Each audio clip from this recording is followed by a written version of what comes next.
Disclaimer: ang sumusunod na kwento ay naglalaman ng mga kathang-isip lamang na elemento at nilayon para sa mga layunin ng entertainment lamang. Anumang pagkakahawig sa mga aktwal na tao, buhay o patay, o totoong pangyayari ay nagkataon lamang. Ang mga pangyayaring inilalarawan sa kwentong ito ay gawa ng imahinasyon ng may akda at hindi dapat bigyang kahulugan na sumasalamin sa katotohanan sa anumang paraan.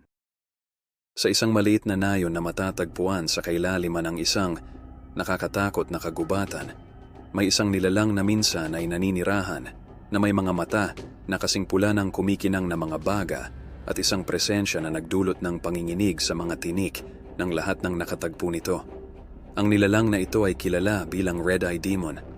Ayon sa alamat, ang Red-Eye Demon ay dating isang tao na nakipagkasundo sa Dark Forces kapalit ng napakalaking kapangyarihan. Gayunpaman, ang kapangyarihan ay dumating sa isang malaking halaga at ang tao ay nabago sa isang nakakatakot na demonyo na may walang sawang pagkauhaw sa kaguluhan at pagkawasak. Sa paglipas ng mga taon, nagsimulang takutin ng Red-Eye Demon ang nayon na naging sanhi ng pagkalanta ng mga pananim, pagkasira ng mga alagang hayop at pagkalat ng takot na parang apoy sa mga taga-nayon. Walang nangahas na makipagsapalaran sa kagubatan sa takot na makaharap ang kinatatakutang demonyo. Isang matapang na taga-nayon na nagngangalang Arya ang nagpasya na may kailangang gawin para mawala sa nayon ang panganib na ito magpakailanman. Gamit ang walang anuman kundi ang kanyang tapang at determinasyon, si Arya ay nakipagsapalaran sa kagubatan, determinadong harapin ang Red-Eye Demon at wakasan ang paghahari nito ng takot. Matapos ang mga araw ng paghahanap, sa wakas ay nakaharap ni Arya ang Red-Eye Demon. Sa kabila ng kanyang takot, nanindigan siya at hinamon ang demonyo sa isang labanan ng talino at lakas. Nagpatuloy ang labanan ng maraming oras na walang gustong umatras. Sa huli, ang hindi matitinag na katapangan at determinasyon ni Arya ang nagpatunay na ang pagbagsak ng demonyo. Gamit ang kanyang talino at katalinuhan, nagawa ni Arya na daigin ang Red-Eye Demon at basagin ang madilim na sumpa na nagpabago nito sa isang nilalang ng kasamaan. Sa pagalis ng sumpa, ang Red-Eye Demon ay nabagong anyo pabalik sa kanyang anyo ng tao, napalaya mula sa mga tanikala ng madilim nitong nakaraan.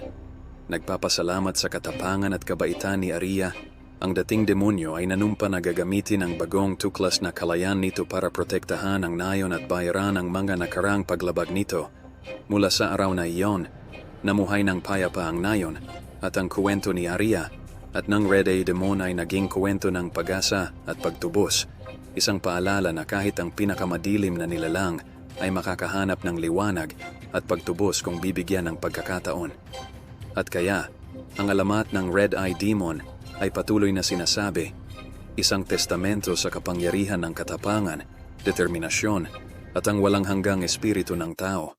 Salamat sa pagpapahintulot sa amin na akitin ang iyong imahinasyon, pakiligin ang iyong mga pandama, at dalhin ka sa mga mundong parehong hindi ka panipaniwala at nakakatakot.